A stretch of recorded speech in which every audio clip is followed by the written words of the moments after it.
આપણે ખાસ કરીને વાત કરશું ભુજનું જે રુદ્રમાતા વિસ્તાર કહેવાય એમાં આ સંજોટ નગર છે તો એમાં જે હાથ વણાટની જે બધી ડિઝાઇનો જે બની રહી છે, જે કલા છે, એના વિશે આપણે વાત કરશું. તો ખાસ કરીને તમારું નામ શું અને આપણે કઈ જગ્યામાં છીએ અને તમારો કેટલા ટાઈમથી પરંપરાગત આ બિઝનેસ છે?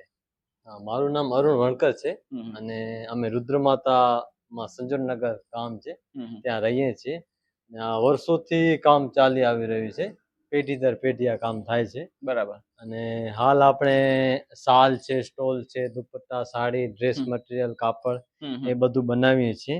કચ્છની જે પરંપરાગત હાથ વણાટનું કામ છે એનામાં કોટન છે, વૂલ છે, પછી અલગ અલગ બીજા પણ યાન છે, એના બધા ઉપર આપણે કામ કરીએ છીએ. અને બહારથી માની લો કે કોઈ ટુરિસ્ટને તમારે ત્યાં વસ્તુ લેવા આવી હોય તો એક્ઝેક્ટ કઈ રીતે આવી શકે, તો તમારા લોકેશન પર એ લોકો અહીં આવી શકે? હા, આપણે ખાવડા રોડ રક્ષકવનની બાજુમાં મારું ક્રાફ્ટ હેન્ડલૂમ. બરાબર. અને મારું ક્રાફ્ટ હેન્ડલૂમ તમે ગૂગલ મેપ ઉપર સર્ચ કરશો તો પણ આવી જશે. આવી રીતે આપણે આ સ્ટોલ બને છે કોટનમાં. બરાબર. આ પછી પ્યોર વૂલની શાલ બને છે. બરાબર. બધે અલગ અલગ ડિઝાઇનો અને બધા અલગ અલગ કલર છે.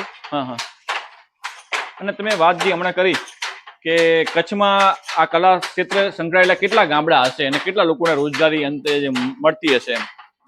સમજી લો ને કચ્છમાં લગભગ 79 જેટલા ગામો છે જે હાથ વણાટ કામ સાથે જોડાયેલા છે. બરાબર. અને એનામાં પણ આપણે જોવા જઈએ તો 2000 થી 2500 જેટલા કુટુંબ છે જે હાથ વણાટ સાથે જોડાયેલા છે અને હાથ વણાટનું કામ કરે છે. બરાબર. હવે એ પૂછવું હતું કે આપણે આ તમારા બધા જે સાધનો છે એમાં આ વિભાગને શું કહી શકાય આપણે?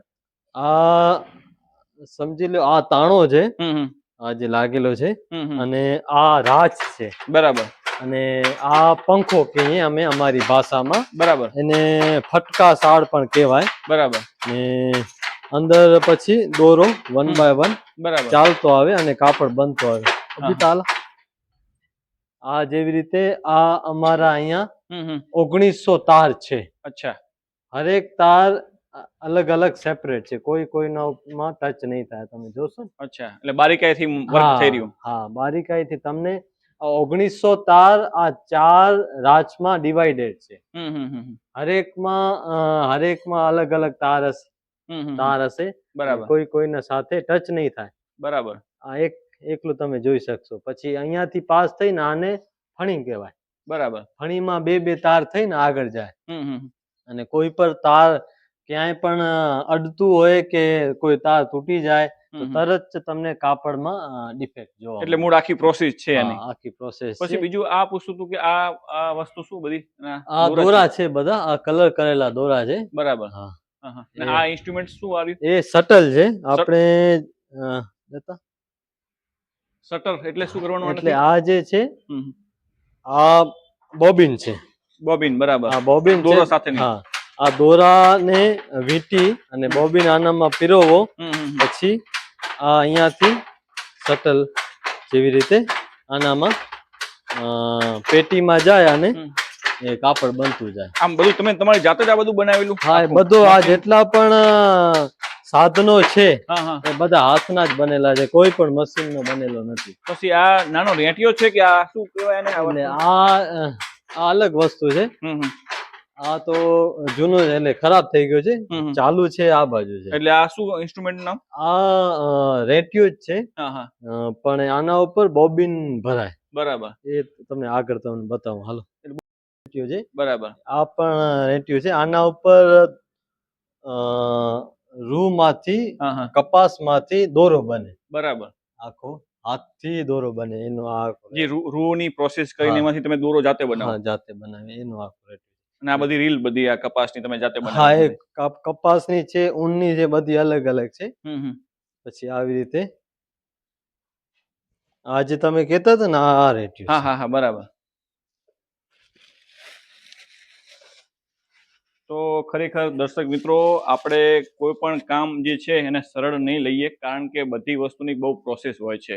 એનો સમય હોય, એની સિઝન હોય, એ પહેલાંથી જ એમનું કામ ચાલતું હોય છે. જ્યારે ટુરિસ્ટો આવતા હોય ત્યારે એમને કામ વધુ મળતું હોય છે, પણ એ પહેલાં ઘણી બધી કામગીરી એમને કરવી પડતી હોય છે. કારણ કે બધું હાથથી જ બનાવવામાં આવે છે. આમાં કોઈ જાતનો મશીનનો ઉપયોગ થતો નથી, એટલે બહુ ગહેરાઈથી બારીકથી ચીવટપૂર્વક કામગીરી લેવામાં આવતી હોય છે. ત્યારે એક સારી શાલ બને, સારો દુપટ્ટો બને, અને એનાથી લઈને સરસ કામગીરીના કરવાના કારણે એમના પિતાશ્રીને નેશનલ એવોર્ડ મળેલો છે. એટલે આ તમે જુઓ, મેઘજીભાઈ હરજી વણકર નામ છે એમનું, અને એમને નેશનલ એવોર્ડ વિનર છે ગામના. એટલે આપણે ખરેખર એમને પણ અભિનંદન આપીએ કે આવા કારીગર કચ્છમાં દિવસે દિવસે વધતા જાય અને કચ્છનું નામ રોશન કરતા જાય.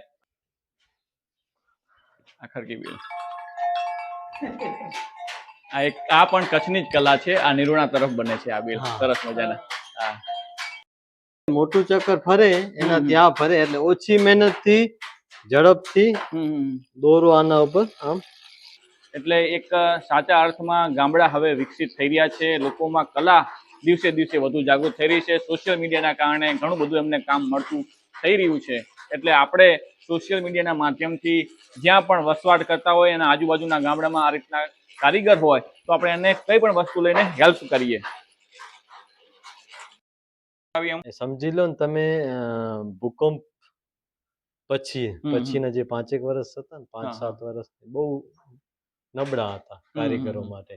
કારણ કે ભૂકંપમાં બધી વસ્તુઓ ખોરવાઈ ગઈ.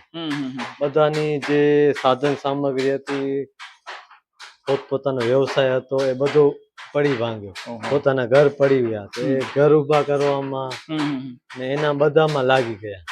એ 7-8 વર્ષ એવા હતા ને, બહુ ખરાબ હતા.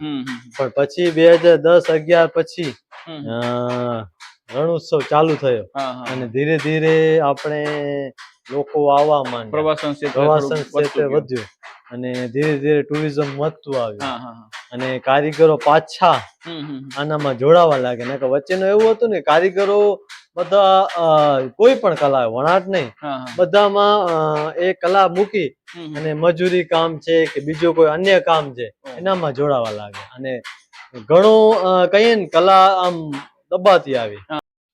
એમને બનાવેલી વસ્તુઓનું બધું ડિસ્પ્લે છે.